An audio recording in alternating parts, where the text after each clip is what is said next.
Hola. So hi everyone. I'm Zoe Nguyen. I'm an art director and a game artist. And I'd like to welcome you to my talk, Art Bibles Wanted, where we're going to talk about how to make art Bibles that support creative chemistry and help you establish your vision. So first, I'd like to talk a bit about myself. These are some of the games that I've worked on that you can find on your shelves. And I would say that all of these games were very different to make, but they all had something in common, which is that the art was inspired by mediums from outside of the games industry. So that's kind of my niche. I like to go look for references from art history or from comic books, movies, stop motion, and include them in art direction for games. This comes from the fact that I studied fine arts, and I sculpted for 8 hours a week, and I painted using all kinds of traditional mediums, only to realize that I really wanted to animate. So I started my career actually doing animation and realized that I also really liked making comic books, and so I did a bit of that. And then I felt like, how can I combine those two things that are going to help me use all of the tools that I want to use? And I remembered the point-and-click adventures that I played when I was a child. So the games like Pajama Sam, like Freddy Fish, like Spy Fox, which were all games made by Ron Gilbert and David Grossman at their company, Humongous Entertainment. So you can imagine that working on Return to Monkey Island was kind of my Everest. I was so excited and am still so proud of this game. So I decided to become an art director because I find that in video games, art is even more of a language than in other mediums. What I mean by that is that when we're creating an art style, we are thinking of, how am I going to teach the player to navigate this fictional world? How am I going to show them what they need to pay attention to, what they need to care about, what they need to be careful about? And how is that going to be expressed by the art style, the color codes, and the composition? I believe that there's a bit of a misconception when it comes to art for games, which is that the art needs to be beautiful and sell the game and target a specific audience. And while that might be true in some cases, the most important role of art for games is that it is clear, that the player knows what they need to do. So my interest in making art for games is to create a balance in what is like an ecosystem in a video game. You have the gameplay, you have the artwork, the narrative. How is the artwork supporting the gameplay, and how is it telling the story without text? How is the narrative supporting the artwork, and how do all of these elements feed each other? And that is the part of the puzzle that I find the most fun. So why am I here talking about art Bibles? They're a pretty well-known tool, has been around for a while. For those who haven't encountered them, they're the documents that basically the art team is going to use to keep consistency in the art style, present the art style to the rest of the team, and make sure that everyone is creating visuals that are within the same universe. That's one of the things that an art Bible does, the most well-known aspect of it. But there's so much more to it. And as I've been consulting, I've been talking to a lot of teams who encounter struggles with art for their games. How are they going to choose a style? What are they going to do with the artwork that they have? Their art teams are not pitching things the way that they would want to. And so I realized a lot of times that when I asked to see the art Bible, it was either non-existent, or we're not at that stage yet, or it was kind of more of a mood board than an art Bible. So I'm here to talk about these because I think that they can solve a lot of problems for teams once you know when you can start making one and what it needs to contain.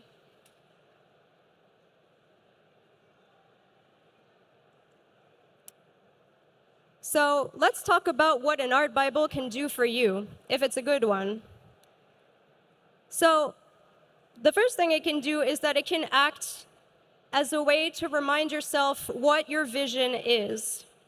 I don't remember what I was doing last week, and I would be expected to remember what I was doing last year. Why did I choose this style? So having an art Bible that can remind you why you made certain choices can help you be more confident in those choices and stick to them more, be able to express them in clearer ways. You will have benchmark illustrations in your art Bible. Those are images that are going to show you, your team, investors, what you want your game to look like once it's done.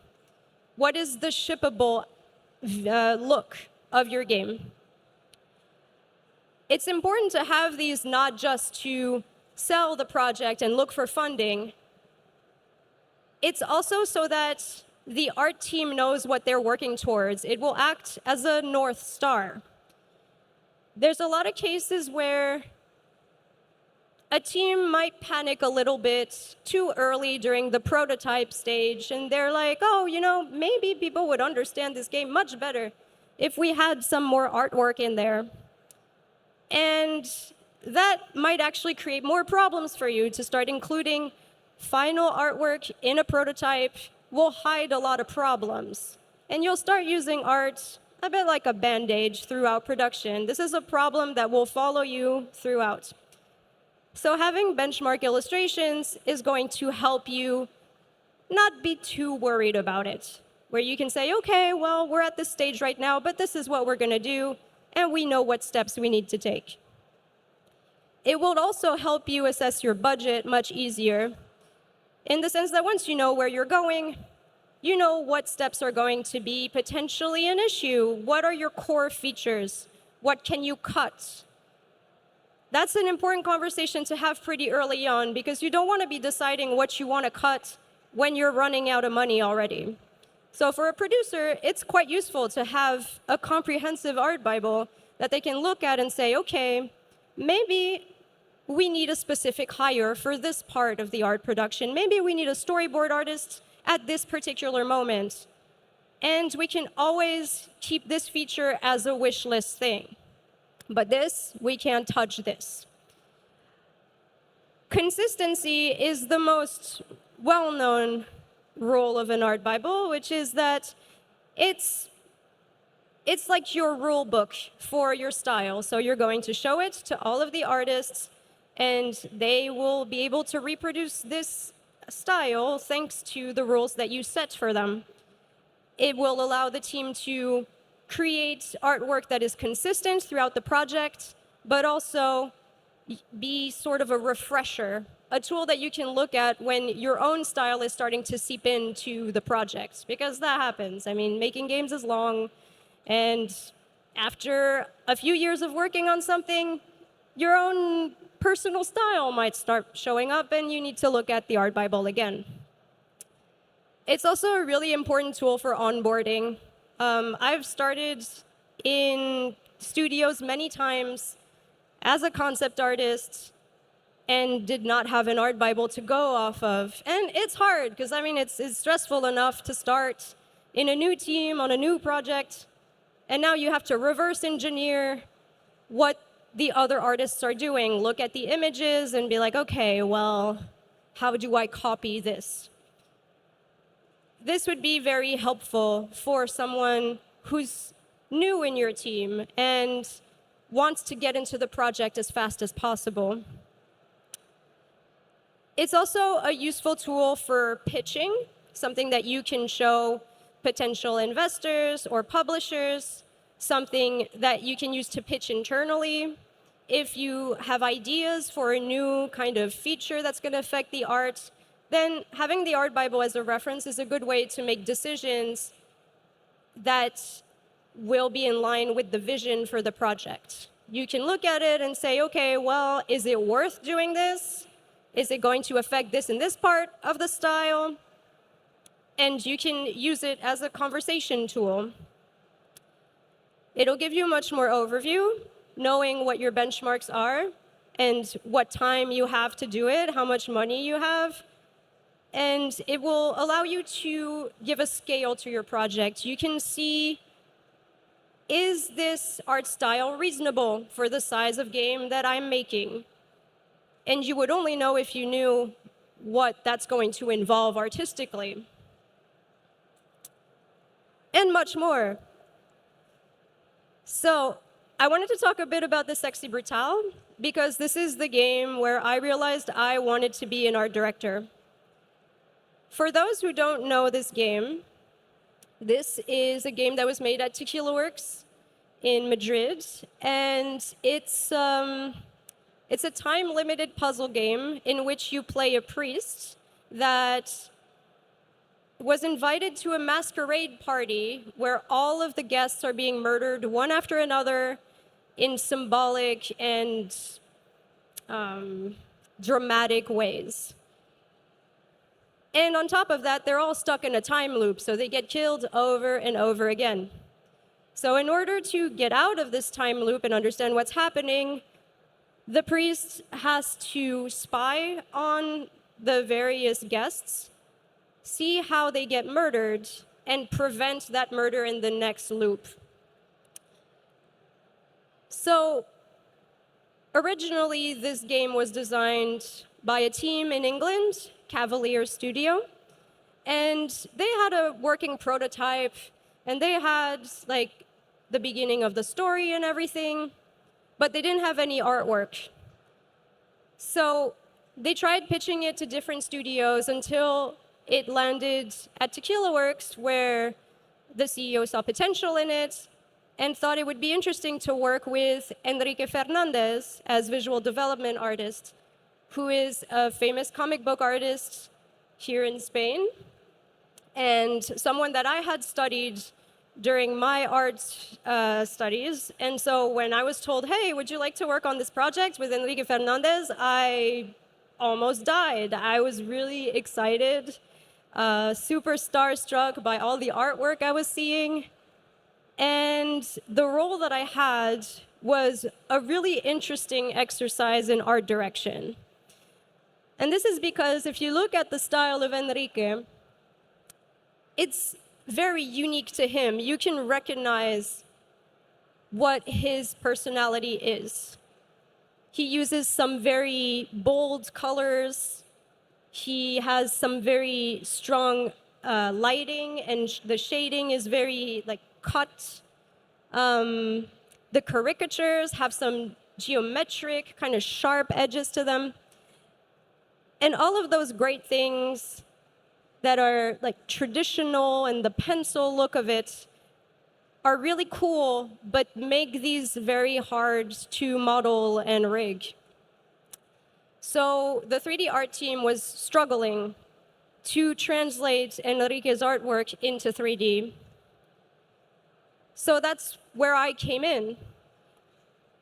They needed someone who understood the constraints of a 3D art team and someone who understood traditional art and what that entails. So I was to create a style that was going to be something that can be modeled, but also respects the personality of the work that Enrique was doing, because otherwise there would be no point. So I sat down with it and I thought, okay, I'm going to make a list. And this has been my process ever since. I always write before I draw anything. I made a list of the different things I felt were very identifiable to Enrique's style, what cannot be cut? What are the core features? And based on the types of shapes I was seeing, the types of colors, I decided I am going to work on this like I would do, like alchemy works. Like if I'm going to sacrifice something from Enrique's work, I am going to enhance another thing. Oftentimes, the issues were coming from the shapes. That's what was confusing to the 3D artists. So I realized that I had to tone down some of the asymmetry sometimes. I had to go for more chunky designs, things that had more defined geometry. And in exchange, I would exaggerate other things that I noticed in his artwork. So things like, you see there's a bit of pencil that you can still see, or parts of it have like little ink traces. I would add that in the textures sometimes, or the color palettes, I would exaggerate and use a bit more of his like electric pinks and electric greens and things like that. And so being able to balance things out in this way, we were able to create a very unique looking game. And that's when I realized that I was super interested in looking outside of the games industry for art styles that could enrich the style of a video game and bring fresh ideas. Back to art Bibles. So, what does a good art Bible contain? Depending on the project you're on, your art Bible is not going to look the same. Like if you're making a game like Okami that has very strong reference to historical Japanese art, then you can look in museums and you can take references from there, and it's going to be pretty straightforward. But if you're making a game like Kingdom Hearts and you have many different universes and many IPs that are existing together, then your art Bible is going to look quite different. But all art Bibles need to answer the same questions, in my opinion. One of them is going to be, what is the style? How do you describe this style to people from outside of the studio when you're pitching, talking to someone who doesn't know the game? In simple words, how would you describe this style? Then you're going to want to answer the question, why did I choose this style?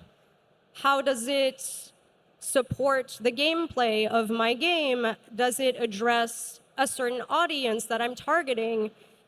Or is it based on a genre? Like, am I proposing a style that is referring to a specific genre? Or am I actually proposing a style that is underrepresented in this specific genre? Things like that. All the reasons why you picked this style.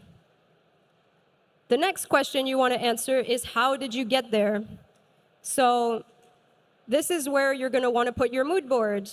The references that you have from video games, not video games, the things that you're inspired by for effects, for characters, and you want to talk a bit about why you like those references. Because it can't just be, I like them. And the last thing that you're going to want to answer is, how do I achieve this style? What tools am I using? In some cases, I've seen art Bibles where you'll see the types of brushes that the art director is using, or what size of brushes are they using? What opacity do they use for certain aspects of the image? All of this is useful to maintain consistency and for the art team to feel confident that they're all working within the right universe, the right language. Now, when it comes to how to achieve the style, the amount of detail is going to differ from art director to art director, in the sense that some people will want to add some technical information in there, like depending on which software they're using or how they want to model certain things. I personally don't like to put too much technical stuff in the art Bible, mostly because I try to keep it as short as possible. Like, I want people to read it. But Like anything I could put in a different document, I would. I feel like technical aspects of making the art style can be in a different document, or if the art style is really reliant on technical stuff, then it needs to be included in other parts, like the why we chose this, and is it based on our tool, etc. So basically, whatever you're making, if your art Bible answers these questions clearly in a language that can be understood by the whole team, not just the artists, make a glossary if necessary, then you have a pretty good art Bible.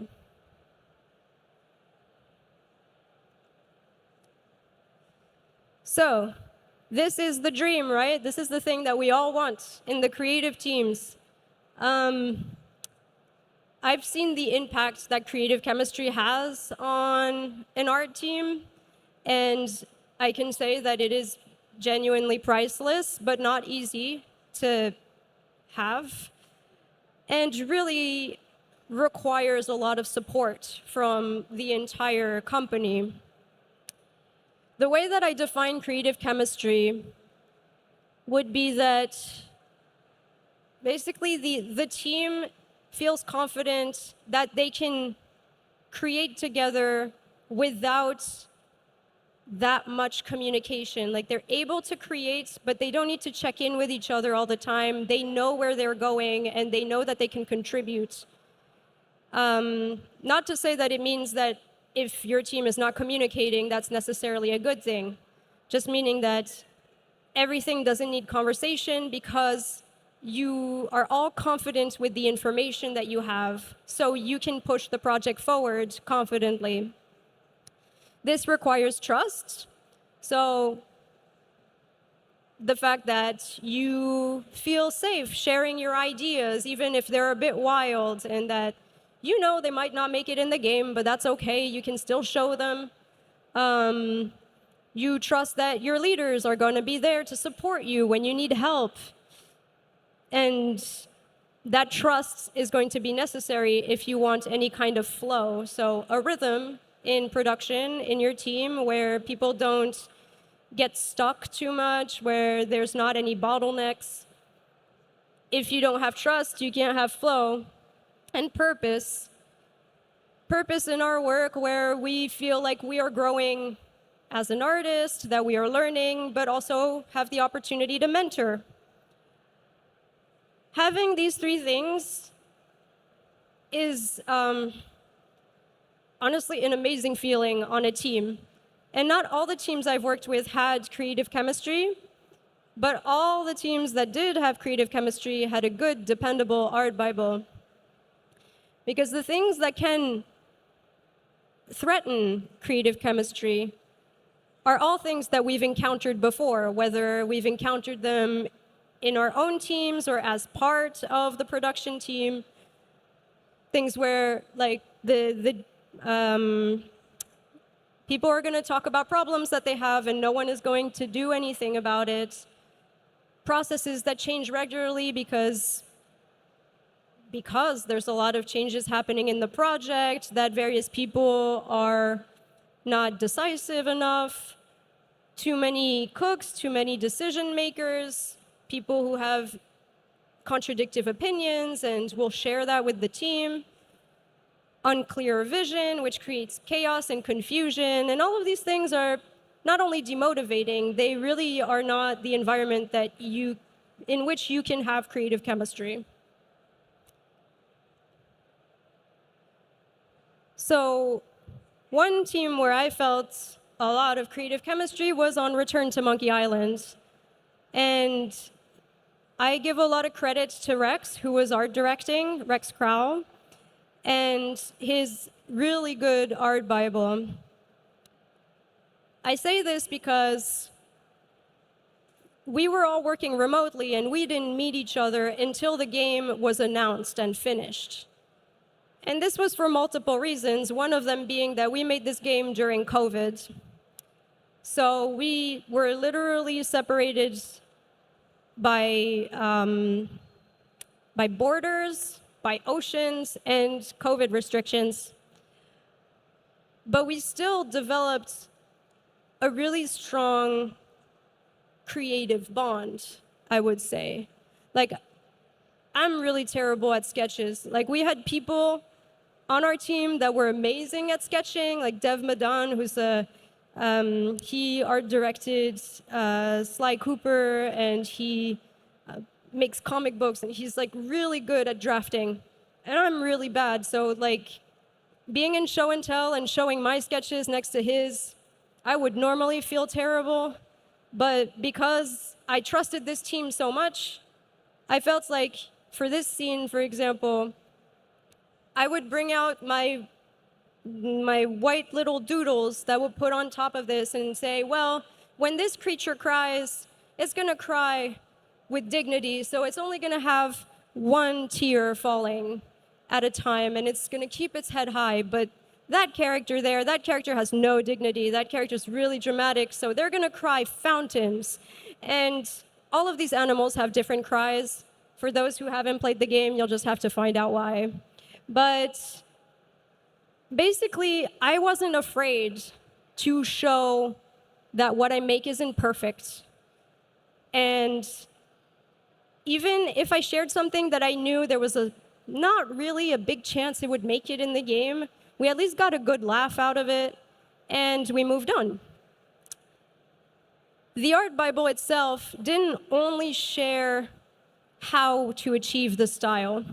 It really gave us information about all of the games before it, what the essence of the artwork in Monkey Island as a franchise, what it meant, where it came from, all the references to pirate movies and to the covers of novels about pirates, and how we would be able to infuse our work with that, because we cared so much about giving the audience the experience of Monkey Island while making it anew.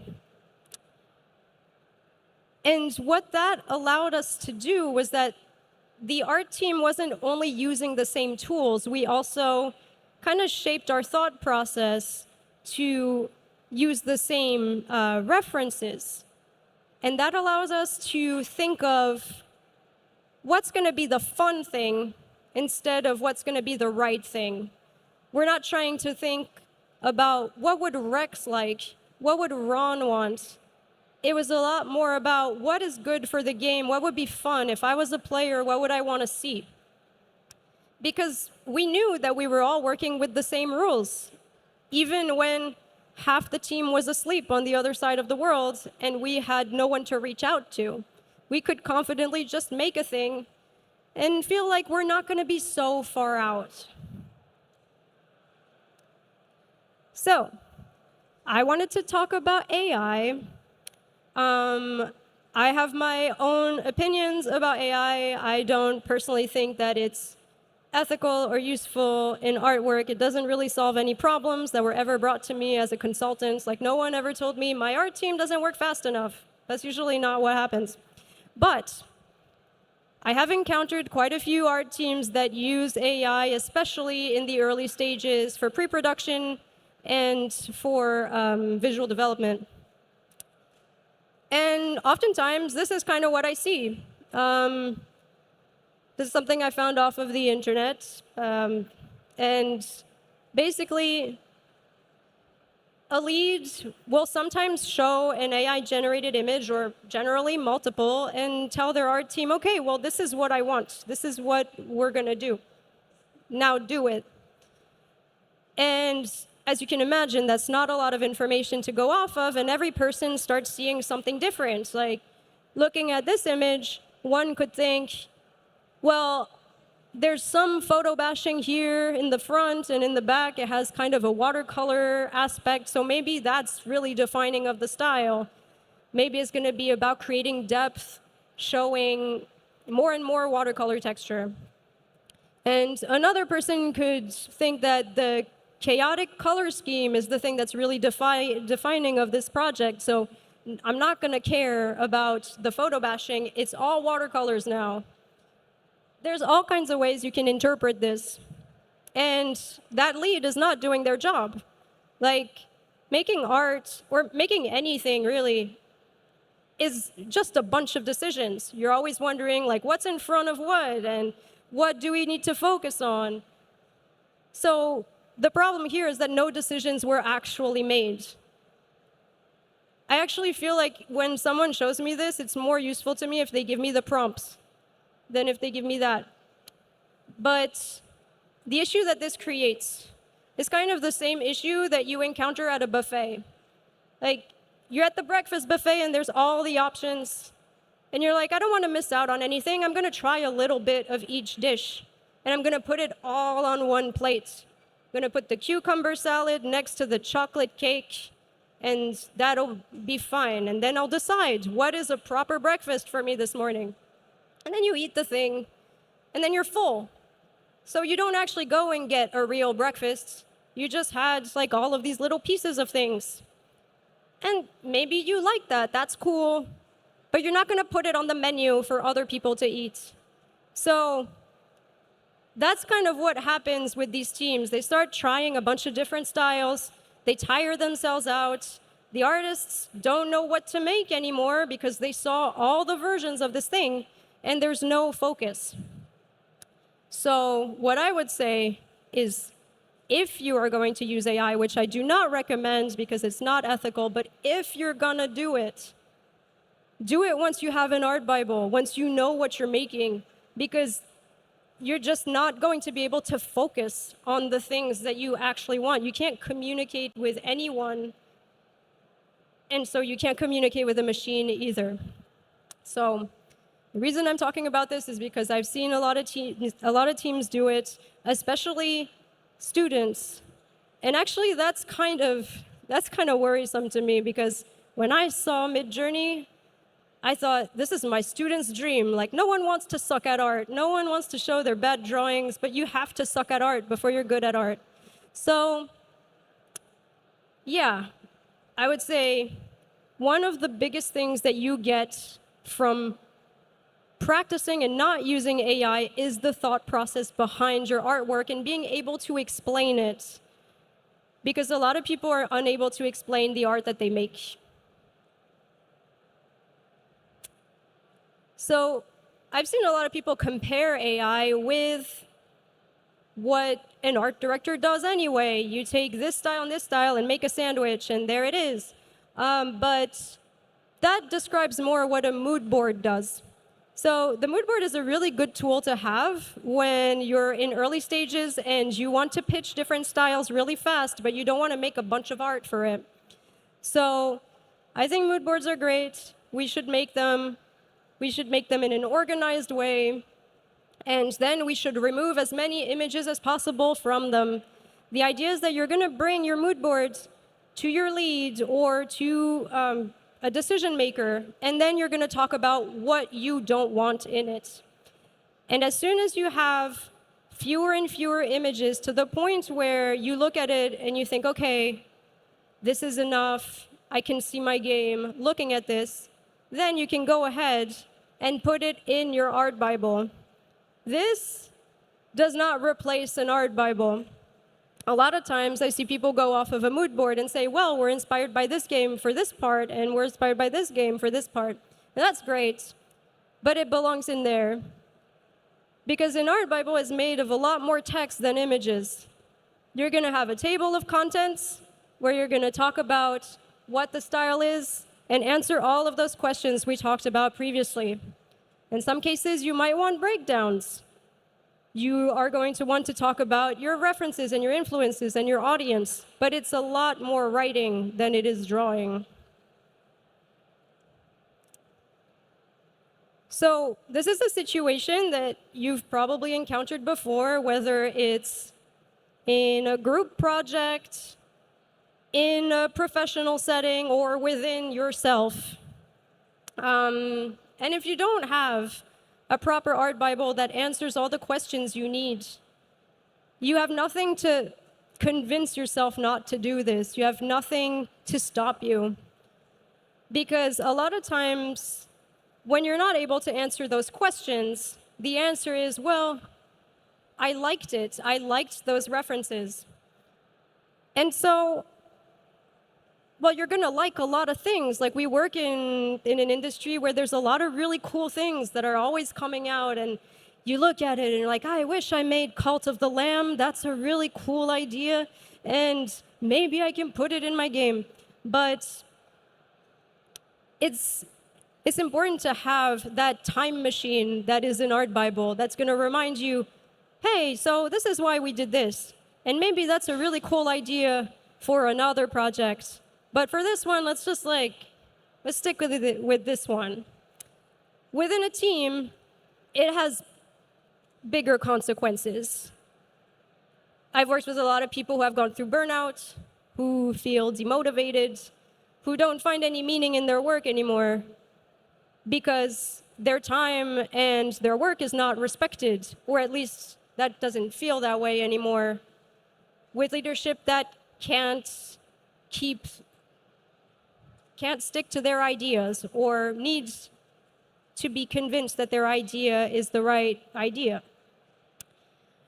So if you can't fight this urge, then you will lose trust from a team, and that's fair. So I would urge anyone who's leading a team or making a project on their own to try to keep this in mind and not fall into this cycle, because it happens. It's so common. Like I've seen a project that had been through 6 different iterations of style. None of those styles looked anything like each other. There was no like progress to it. And I'm not talking concept art. Like they were implemented in the prototype. So it was a lot of work for a lot of people. And why would you want to do that when you can get all this? So having a good art Bible on your team means that you can have concrete goals in some really vague times, whether that's in between projects and you're in limbo, or if you're in the concept phase when everything is an option and so it's stressful to make decisions, there's just too much to choose from. It gives you an idea for what you need to answer in pre-production. Because as you progress working on your art Bible, you can see where the holes are. You're like, okay, well, now I answered this, but what about that? And it's maybe not a question you would have thought of immediately, something you assumed would be okay. You have a more independent and bold art team in the sense that they're confident in the information that they're getting from the art Bible, they trust it, and so they're more confident when they're proposing their weirdest ideas. And a lot of times people tell me, I wish my team would pitch more weird ideas. And clear and comprehensive vision. If you can't write it down, you can't explain it. And that's probably because there are some questions you haven't answered. So this is a good way to remind ourselves why we're doing this in the first place. Commitment to style. You remember why this style was important, how it was addressing different aspects of your project, and how it was making it more solid. And you can also have that conversation within yourself about, hey, that game looks cool, but it's not my game, and maybe not address the art team before you make that decision. More predictable budget and timeline.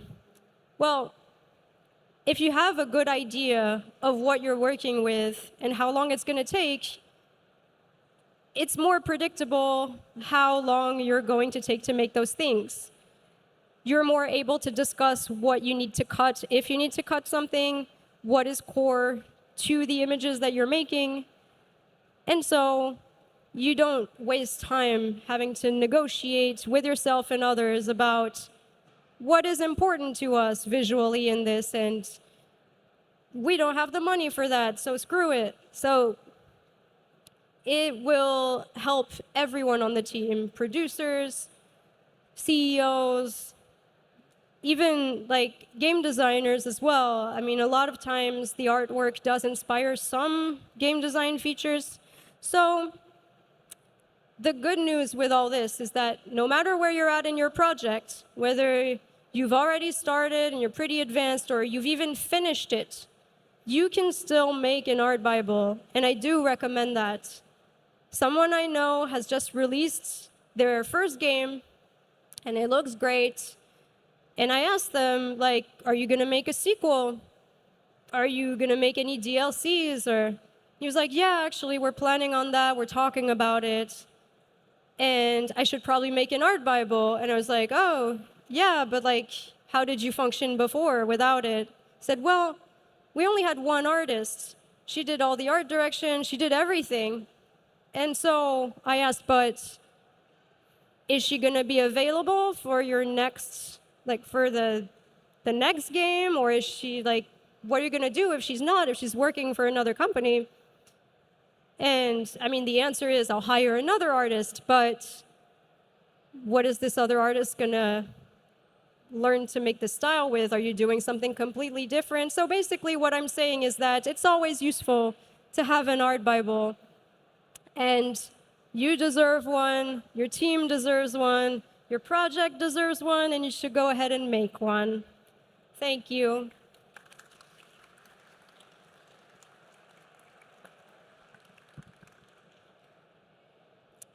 So I will take some questions if anyone has any questions.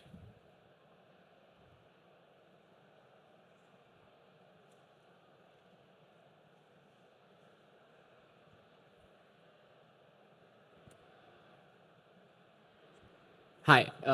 First of all, thanks for the speech. It was really inspiring and really interesting. I wanted to ask you, what would you remember? There is no need to specify any details, but like the hardest or most difficult experience at the time of creating a Bible, or some weird situation or problem that you had to solve during the creation of a Bible for a project.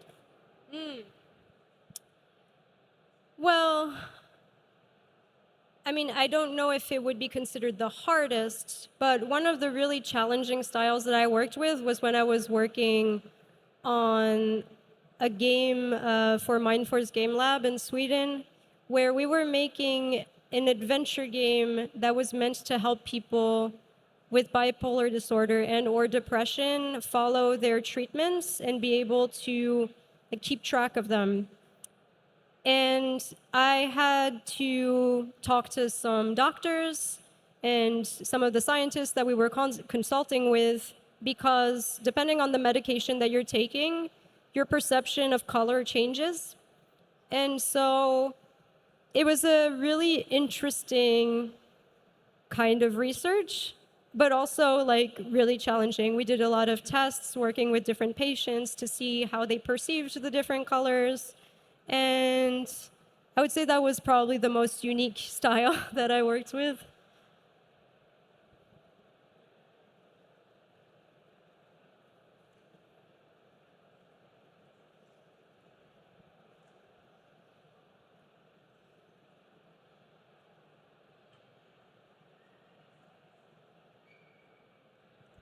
Hi. Have you ever created an art Bible collectively with other people, not being just one person? Yeah, kind of. I would say that oftentimes it is fairly collaborative.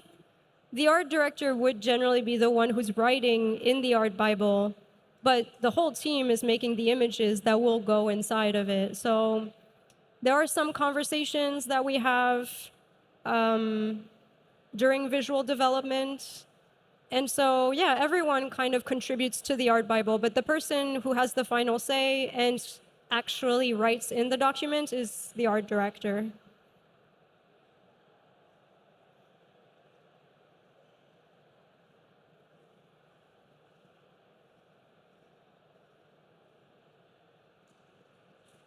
All right. Thank you very much.